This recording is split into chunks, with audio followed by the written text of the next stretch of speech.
Hi everyone. Now, let's move on to Unit 3. In this, we will cover ethical hacking and social engineering, concepts and scope of ethical hacking, threats and attack vectors, threat modeling, enterprise security architecture, vulnerability assessment, penetration testing techniques, types of social engineering, pretexting, baiting, tailgating, phishing, insider threats and detection, social engineering targets, preventive and defense strategies. Let's move on to Unit 3. Topic 1. Concepts and scope of ethical hacking. Ethical hacking is the authorized practice of testing computer systems, applications, or networks to find security vulnerabilities before malicious hackers can exploit them. Unlike malicious hacking, ethical hacking is performed with proper permission, making it a crucial part of modern cybersecurity strategies. To help you focus your study, here are some sample questions you might encounter. 2-mark questions. Define ethical hacking. How is it different from malicious hacking? Mention any 3 key concepts of ethical hacking. Explain the importance of authorization and permission in ethical hacking. Differentiate between white hat, black hat, and gray hat hackers. What are the limitations and challenges of ethical hacking? 10-mark questions. Explain the concepts of ethical hacking and how it contributes to strengthening cybersecurity. Discuss the scope of ethical hacking in organizations and society with suitable examples. Describe the phases of ethical hacking: reconnaissance, scanning, gaining access, maintaining access, clearing tracks with examples. Critically analyze how ethical hacking helps in risk management, compliance, and national security. Ethical hacking is a double-edged sword. Discuss its ethical dilemmas, legal concerns, and potential misuse. Introduction to ethical hacking. Ethical hacking is the legal and authorized process of testing the security of a computer system, network, or application. It is carried out by security experts called ethical hackers, also known as white hat hackers. Unlike malicious hackers, ethical hackers work with permission from the organization. Their goal is not to harm, but to find security weaknesses before cybercriminals can misuse them. For example, imagine a company building a banking app. Before releasing it, they want to ensure that hackers cannot steal customer information. So, they hire ethical hackers to test the app. The ethical hackers will try methods such as SQL injection or password cracking. But instead of stealing data, they report the problems so the developers can fix them. The main purpose of ethical hacking is to strengthen security by identifying loopholes. This includes checking whether weak passwords can be guessed easily, networks are safe from intruders, applications are protected against malware or data theft. Ethical hackers always follow rules and legal guidelines. They get written consent from the organization before testing. This ensures their work is safe, professional, and within the law. Simple example: suppose a shopping website allows customers to log in. An ethical hacker may test if someone can log in without a password by manipulating the login page.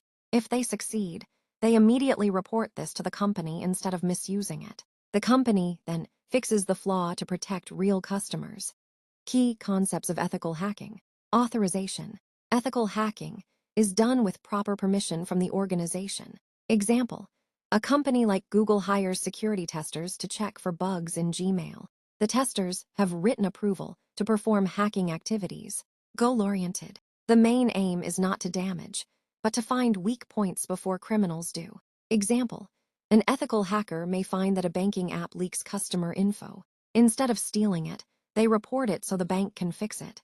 Legal boundaries. Ethical hacking is 100% legal when rules and contracts are followed. Example: if you hack your school's website without permission, it's a crime. But if the school officially asks you to test it, it's legal. Controlled environment. Hacking is tested in a safe and monitored setup to avoid harm. Example: a company creates a test server that looks like the real one, and ethical hackers attack this dummy server instead of the live one. Types of hackers. White hat hackers, ethical hackers. They are the good guys. Work with organizations to improve security. Example: a cybersecurity firm testing Facebook's login system for weaknesses. Black hat hackers, malicious hackers. They are the bad guys. Break into systems illegally for money, data theft, or fun. Example: a hacker stealing credit card details from an online shopping site. Gray hat hackers. They are in between. may hack without permission, but not always for personal gain. Sometimes they just show off or report issues after hacking. Example: a hacker finds a bug in a hospital system and posts it online instead of reporting it properly. Scope of ethical hacking. The scope of ethical hacking defines the boundaries of what an ethical hacker is allowed to test and what should not be touched. Since ethical hacking is always legal and permission-based, organizations must clearly state which systems, applications, and areas are included. This ensures the test is useful, but does not accidentally cause harm. 1. Systems and scope. Ethical hackers are given a list of assets they can test. This may include networks, checking routers, firewalls, and network traffic for weaknesses, servers, verifying whether databases, email servers, or file servers are protected, databases, testing for risks like SQL injection, applications, ensuring websites, mobile apps, or software systems are secure. Example: a company might allow the ethical hacker to test their online banking portal and the internal company network. 2. Testing areas. Within the systems and scope, testing is usually divided into categories. Network security, checking whether the firewall blocks unauthorized access or if routers are misconfigured. Example: testing if an open port allows hackers to enter. Application security, looking for vulnerabilities in web apps or mobile apps. Example: finding if a login page is vulnerable to SQL injection. Physical security, testing physical access controls, like whether unauthorized people can enter the server room. Example: trying to access an office building without an ID card. Social engineering, testing human weaknesses by simulating phishing emails or fake phone calls.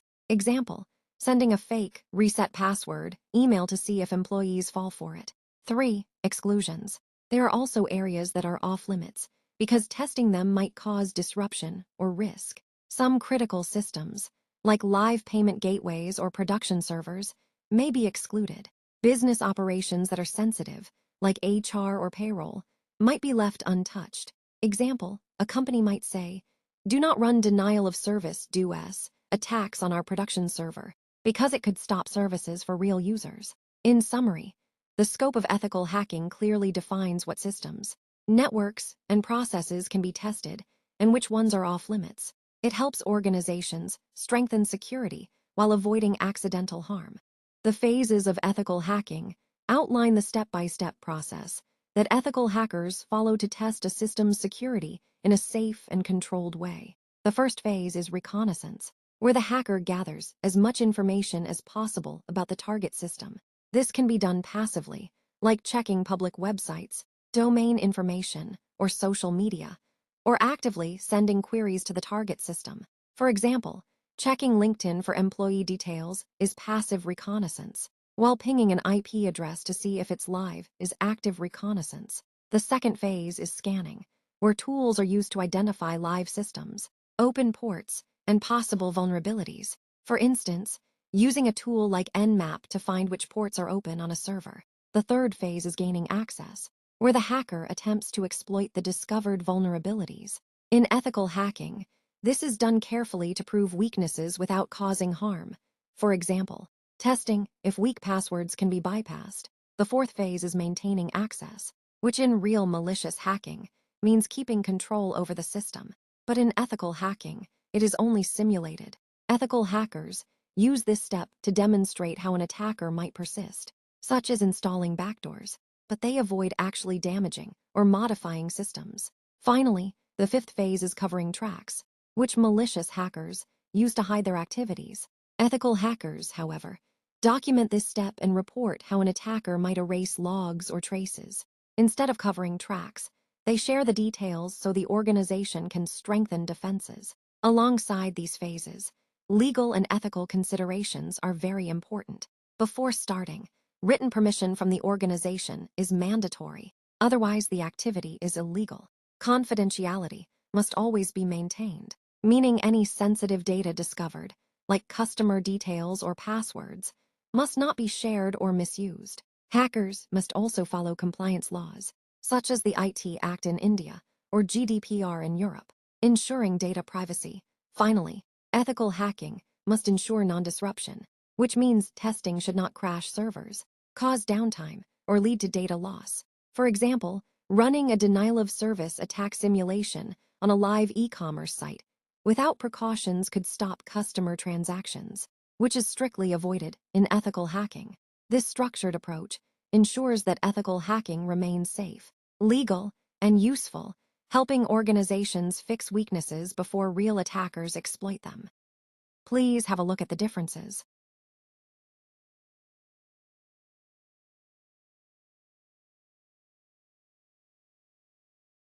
Thank you. Please like, share, and subscribe.